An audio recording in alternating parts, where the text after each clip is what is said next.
Olá! O ano de 2021 já está quase na metade, mas os desafios trazidos pela pandemia provocada pelo novo coronavírus continuam intensos. Justamente por isso, nós, alunos do curso de jornalismo do Mackenzie, tivemos que nos adaptar com aulas, produções e entrevistas remotas. Porém, mesmo à distância, o jornalismo não pode parar. Assim, dentro do que nos era possível e com as adaptações necessárias, fizemos o nosso tradicional telejornal Mac Notícias. Confira agora os principais assuntos dessa edição. Isolamento social e ensino remoto afetam diretamente crianças e pais.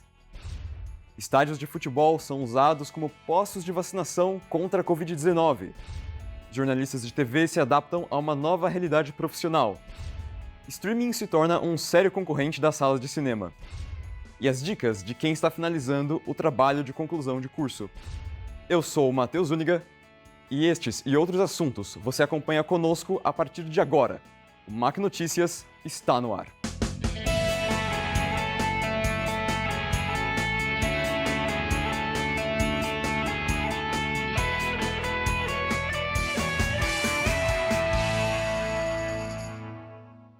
Nesta edição, começamos com uma realidade presente nas casas de famílias com crianças. Com a quarentena, os pais precisam pensar em maneiras de manter as atividades dos filhos mesmo em casa. Os desafios não são encontrados apenas no ensino remoto, mas também na convivência diária. A quebra da rotina da criança por conta do isolamento social afeta muitas áreas do seu desenvolvimento como indivíduo. Veja na reportagem de Giovana Reis como alguns pais têm enfrentado essa situação. Independente da idade, o confinamento afeta a saúde mental de todas as pessoas. Com as escolas fechadas, as crianças passaram mais tempo em casa e começaram a sentir os efeitos do isolamento, não só no desenvolvimento escolar, mas também emocional e psicológico. O aumento da ansiedade é frequente em todas as idades. Ana Clara, de 10 anos, é um exemplo disso. Apesar do apoio da família, o seu comportamento mais retraído dificultou o reconhecimento dos sintomas da ansiedade. Tô passando mal, tô com falta de ar, meu coração tá palpitando. Aí liguei pro meu cunhado, urgente, a gente levou ela pro hospital. E aí a pediatra, né, do pronto-socorro falou: mãe, isso, vamos fazer todos os exames, mas isso tudo indica uma crise de ansiedade. Não são apenas os comportamentos ansiosos que mostram que a criança está sendo afetada. A psicopedagoga Juliana Faia conta que mudanças na fala, alimentação, rotina de sono e choros excessivos também são indicadores de que a saúde emocional da criança precisa de mais atenção. Eu acho que o principal mesmo é a ausência da habilidade social, né? Algo que não está sendo trabalhado. Então, o aprendizado deu-se um jeito, né? Então, trouxe aí as aulas online chegaram, mas eu acho que realmente o principal é a falta de social mesmo, de contato, de interação com o outro. Essa falta de interação e habilidade social é mais visível nos pequenos,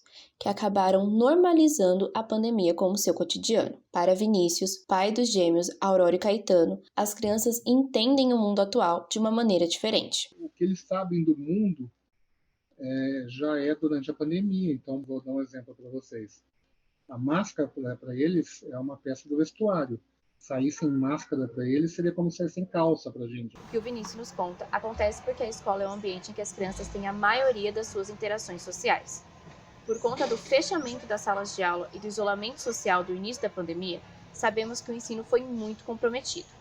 Mesmo com a flexibilização das aulas presenciais, esse problema ainda não foi contornado e aparece principalmente com o baixo rendimento dos alunos. Ela é uma criança totalmente diferente de uma criança presencial e uma criança online. As dificuldades do ensino à distância não ficam restritas às crianças, mas também atingem os profissionais da educação e suas interações com os alunos. Quando você está em sala de aula, você tem a possibilidade de chamar individualmente um aluno, você tem a possibilidade de olhar para o processo de aprendizagem, se isso está acontecendo, né? E em grupo, você acaba expondo se você faz um momento desse, né, de aula online. A alteração na rotina mostra a necessidade das habilidades socioemocionais na sua construção como indivíduos. Se a gente não tem adultos que saibam trabalhar em equipe, saibam que as coisas não funcionam do jeito que eu gostaria, se eu não tenho o olhar para o outro, empatia para o outro, se eu não tenho resiliência para enfrentar situações adversas da vida, o conteúdo não vai me fazer diferença. Entender as dificuldades em lidar com o mundo em pandemia é uma necessidade constante. Isso fica mais evidente quando se trata de crianças. Assim, vale redobrar a atenção ao comportamento delas e tentar tornar esse momento o mais tranquilo possível. Historicamente, o Brasil sempre foi exemplo de vacinação. E apesar do atraso na chegada das vacinas contra a Covid-19, as unidades básicas de saúde, mais conhecidas como UBSs, continuam fazendo seu trabalho. A novidade é que esses locais ganharam um importante parceiro na imunização: os estádios de futebol. Em São Paulo, um lugar que vem sendo utilizado para vacinação é o estádio Cícero Pompeu de Toledo, Morumbi, que atende em sistemas de drive-thru. O repórter Arthur Alvarez acompanhou a vacinação. Estádio Cícero Pompeu de Toledo, mais conhecido como Morumbi, casa de uma das equipes mais vitoriosas do futebol brasileiro. Se engana quem pensa que o assunto de hoje é a boa fase do São Paulo. E até poderia ser, já que nos últimos anos o clube trouxe um caminhão de reforços. Dani Alves, Crespo, Miranda e companhia limitada. Mas dessa vez, os reforços não são para ganhar um campeonato. São para vencer uma guerra, a batalha contra a Covid-19. No dia 8 de janeiro de 2021, 10 dias antes da primeira pessoa a ser vacinada contra a Covid-19 no estado, o presidente do Corinthians, Duílio Alves, havia informado que colocaria o Itaquerão à disposição da prefeitura como posto de vacinação. A atitude do Corinthians gerou uma corrente solidária entre os times paulistas, tanto que horas depois, o presidente de São Paulo, Júlio Casares, enviou uma carta ao governador João Dória, disponibilizando o Morumbi para a campanha de imunização. No Morumbi, o posto drive-thru começou a funcionar no dia 2 de março. E o brasileiro é um povo apaixonado por futebol. É um daqueles assuntos considerados sagrados, como política e religião. Mas será que o clubismo deu as caras quando o assunto é vacinação contra a Covid nos estádios? A gente conversou com alguns torcedores para passar essa história limpa. E logicamente encontramos muitos são paulinos. E todos estavam bem felizes por se vacinarem no estádio do time de seu coração. Só tem gente boa aqui.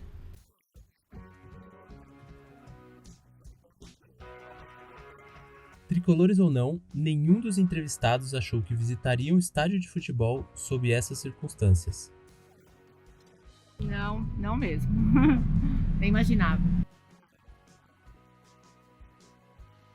E o clubismo, claro, deu as caras e houve espaço para cutucadinhas. Você se vacinaria no estádio de um time rival, por exemplo, Palmeiras, Corinthians? Só se fosse uma questão emergencial. Mas em uma coisa todos concordam, é menos doloroso tomar a picadinha da vacina do que ver seu time fracassar. O que dói mais? Uma picadinha no braço ou não ver seu time ser campeão por quase 10 anos? Do time, né? Isso que é rapidinho. Aí o outro é mais sofrido. Rapaz, eu não vejo meu time ser campeão há muitos anos, viu, cara? Veja, o São Paulo será campeão este ano e qualquer frustração ficará para o passado.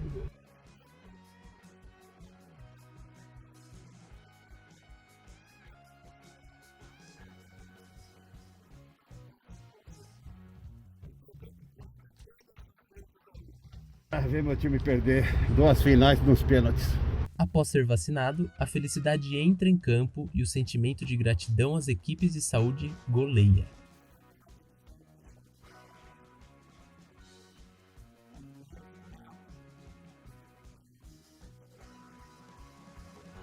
Para informações sobre o andamento da vacinação na sua cidade e para saber quando será a sua vez, acompanhe as redes sociais da sua prefeitura e do governo do estado. Com a pandemia, a cobertura jornalística tem enfrentado um dos desafios mais difíceis de sua história, pois o isolamento social impactou diretamente a forma de fazer apuração e produzir notícias. Quem traz mais informações sobre o assunto é a repórter Pietra Mignon. O jornalismo tem a busca da verdade como uma obrigação.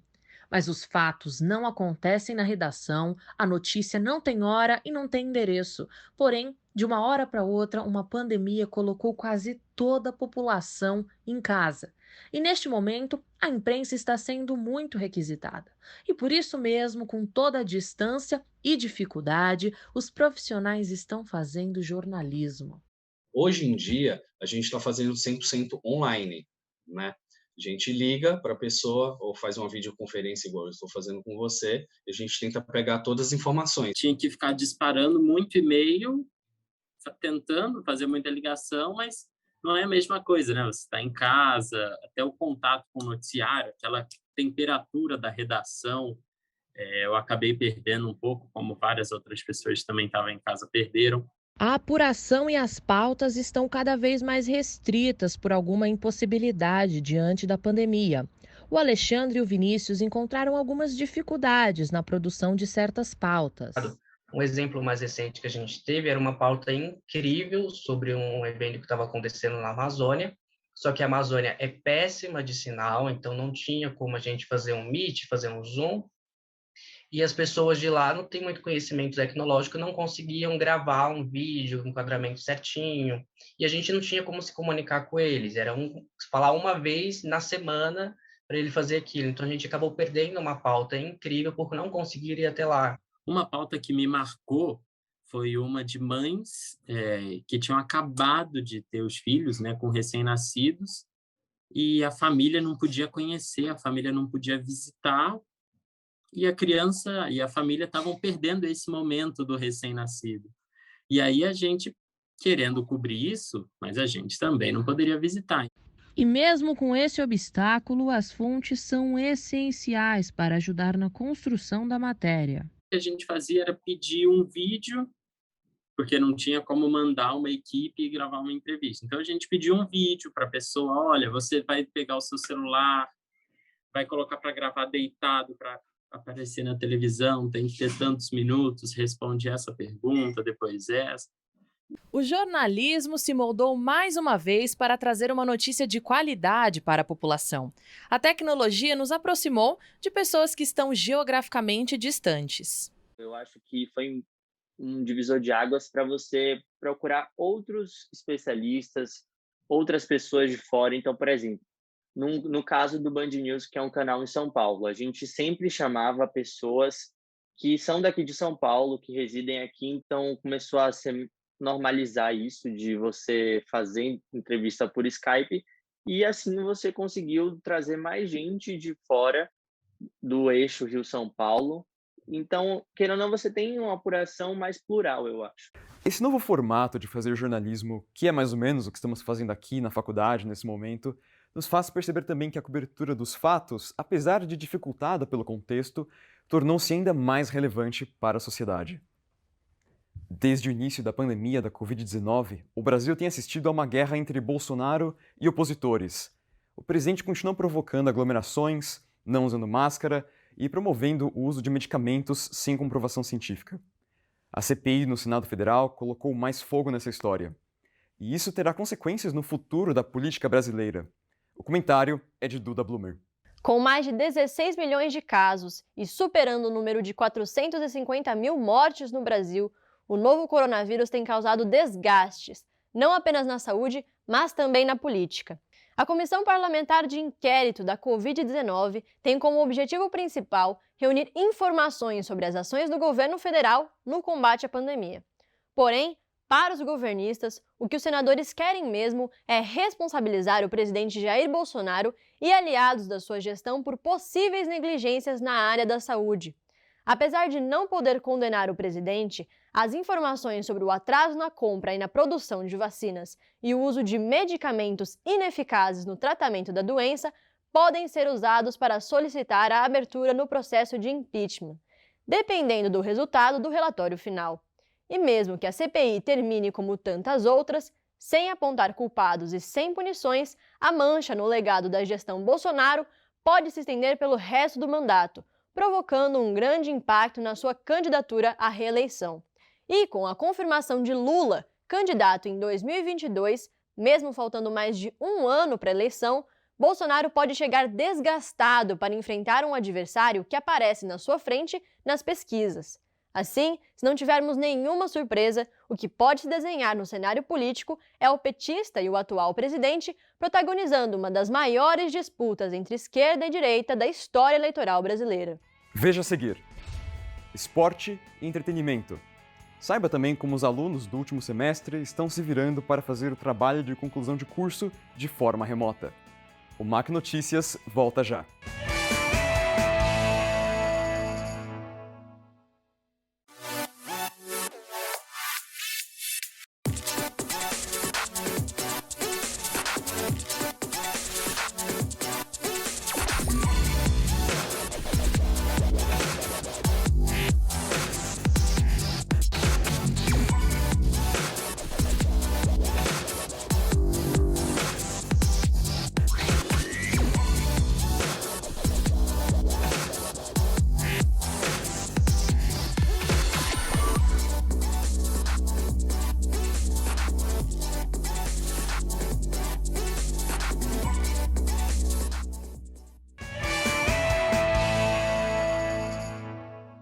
O cenário de pandemia trouxe incertezas em praticamente todas as áreas da sociedade, e o esporte está incluído nessa lista. Um dos lugares afetados foi o Centro Olímpico de Treinamento e Pesquisa, em São Paulo, que é voltado ao esporte de alto rendimento. Na reportagem de Gustavo Honório, veja como está a realidade dos atletas de boxe, que dependem do centro esportivo para as suas atividades. Centro Olímpico de Treinamento e Pesquisa. Berço de grandes atletas, como a Hortência do basquete e a jogadora Fofão, campeã olímpica com vôlei. E agora é uma fábrica de novos talentos e de sonhos. Sonhos que tiveram de ser momentaneamente interrompidos. Foram atrapalhados pela pandemia do novo coronavírus. Em 2020, os centros esportivos tiveram as atividades suspensas. Desde então foram reaberturas e fechamentos. Com isso, os atletas tiveram de se contentar com atividades improvisadas. Mas agora que houve progressão no Plano São Paulo, alguns puderam retornar aos treinos. É justamente o caso do boxe, que está operando com apenas 30% dos alunos. E aqui é local de treinamento de toda essa geração que aspira a ser o futuro do boxe do país. O nome da academia é Kid Joffre, em homenagem ao pai do maior boxeador da história do Brasil, o Éder Joffre. E quem comanda toda essa garotada é Messias Gomes, um dos técnicos mais importantes da modalidade. Ele é exemplo para os seus alunos tanto no esporte quanto na vida. Ele contou que orientou o treinamento dos atletas de forma remota durante o período de isolamento. Ficar parado nunca foi uma opção. Tendo epidemia ou não, eu estou sempre em contato com eles, estou sempre atento a eles, onde eles estão, está estudando. E através do esporte a gente consegue direcionar ele à escola, fazer cursos profissionalizantes, né? Então essa é uma parte social que eu cobro muito e ligo para eles, saber como é que eles estão. Alguns alunos contaram que veem Messias como um pai, um exemplo.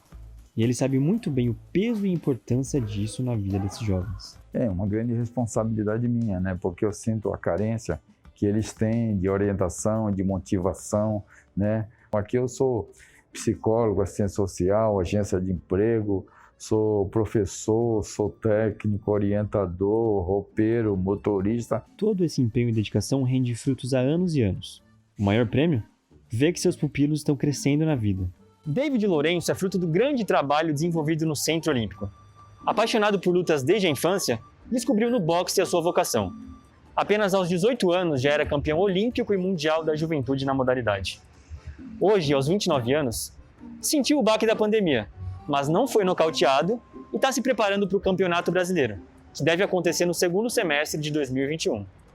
Antes da pandemia, ele até conversou com patrocinadores para que custeassem seus campeonatos nacionais e internacionais.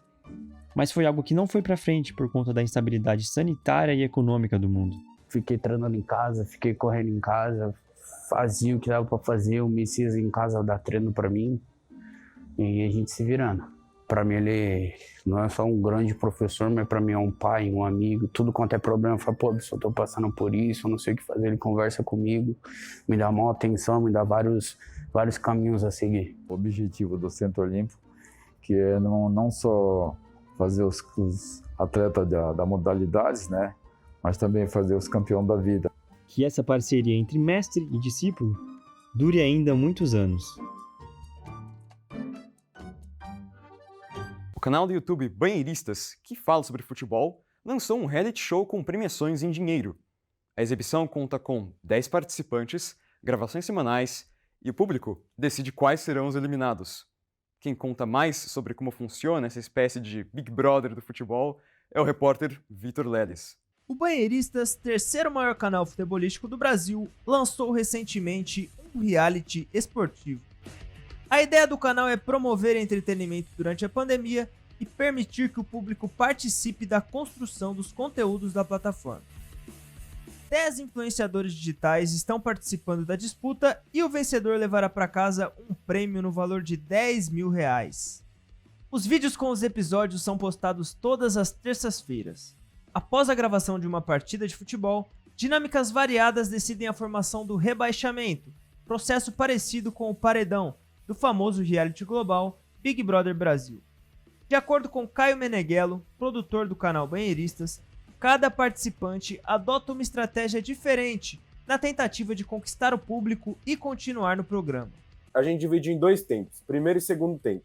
No primeiro tempo, geralmente é uma prova no estúdio, de conhecimento de futebol, um escape 60 de futebol, mas também pode ser no campo, como foi o caso de alguns episódios, que teve jogo de ide e volta e tal.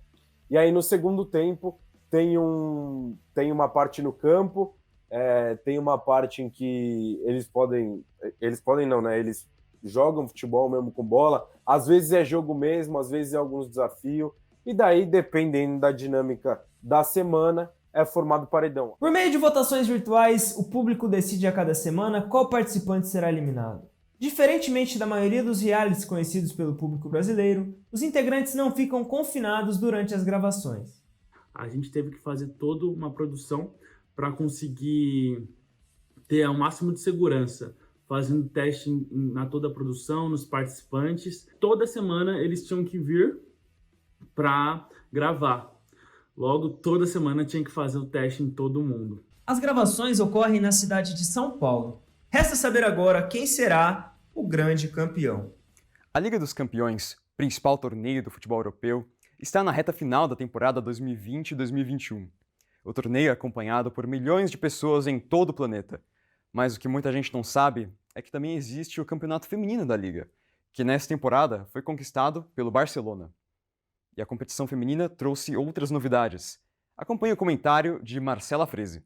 Um dia depois da vitória inédita do Barcelona sobre o Chelsea por 4-0 na Liga dos Campeões Feminina, a UEFA, instituição responsável pela competição, criou um hino exclusivo para a modalidade.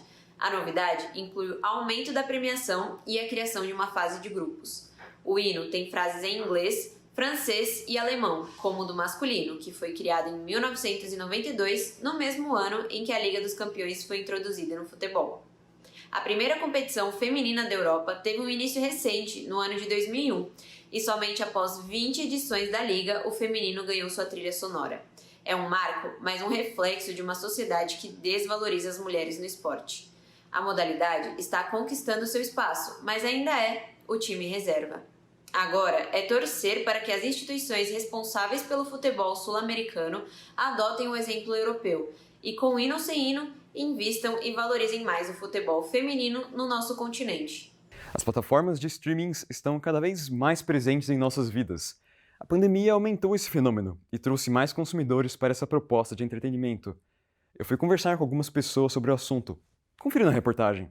Com as salas de cinema ainda vazias por conta da pandemia, o streaming tem ganhado muito espaço no coração dos brasileiros que buscam variedade e preço acessível quando se trata de lazer.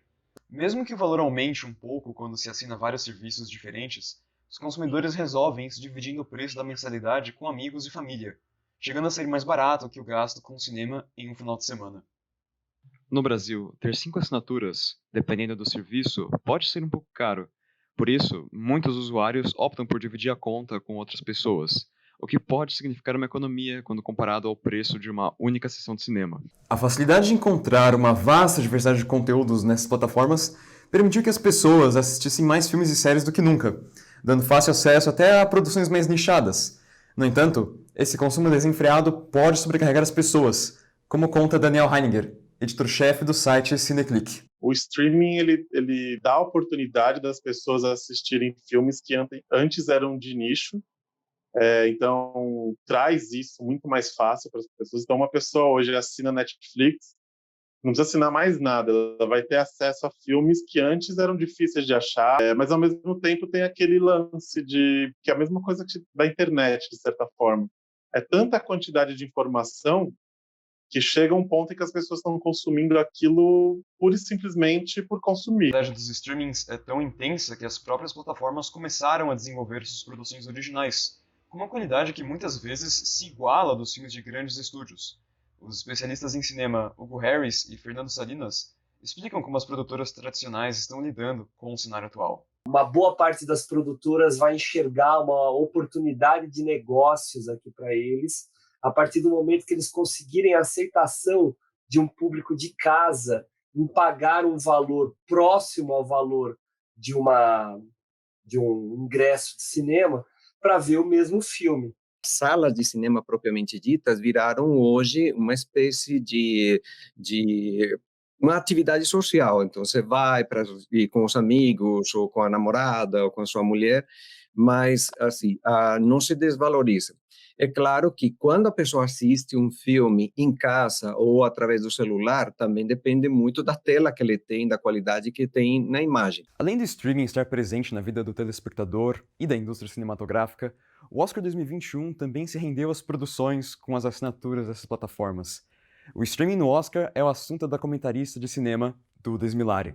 O Oscar 2021 refletiu um magnífico trabalho que a Netflix, Disney Plus e Amazon Prime trazem em seus catálogos. Netflix, a mais popular das plataformas de streaming, já havia conseguido 24 indicações em 2020. Mas neste ano, ela conseguiu se superar. Foram 35 indicações.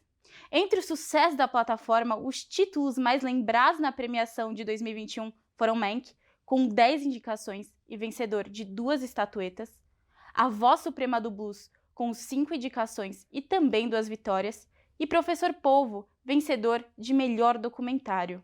As concorrentes da Netflix também tiveram espaço na premiação. A Disney Plus emplacou indicações em melhor animação por Dois Irmãos, Uma Jornada Fantástica, e Soul, ganhador do Oscar de melhor animação e trilha sonora original.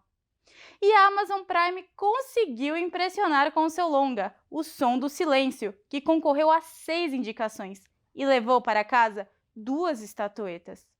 Ao que parece, a academia teve que se dobrar a essa nova tecnologia e os streamings vão se firmando como uma nova forma de ver o cinema. O trabalho de conclusão de curso, TCC, certamente é um dos momentos mais importantes de quem está chegando ao final de um curso de graduação. O TCC requer o acompanhamento de um orientador e reuniões semanais. Mas, nos últimos 3 semestres, em razão da pandemia, isso vem sendo feito à distância.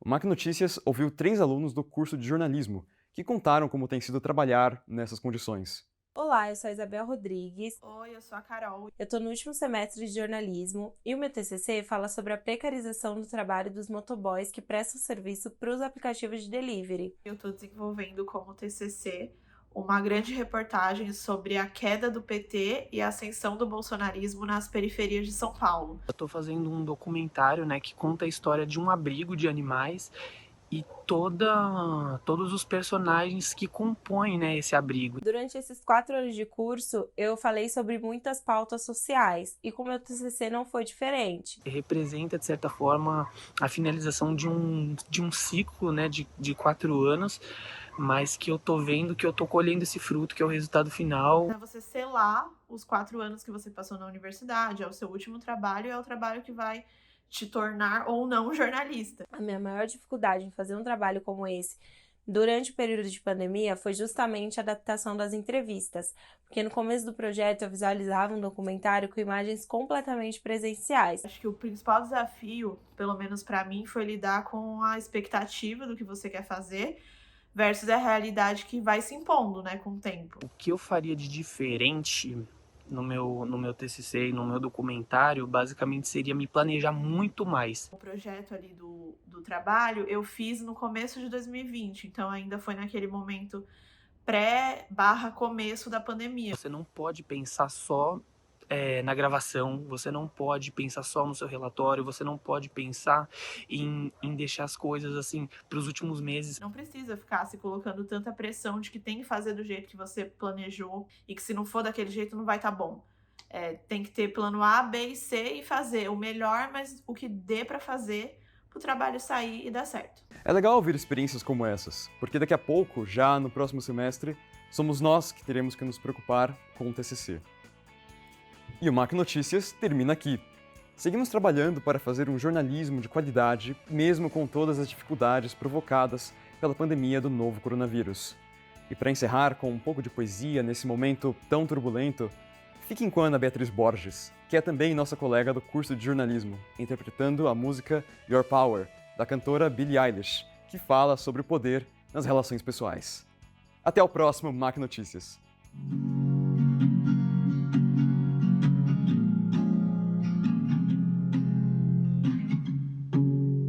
True.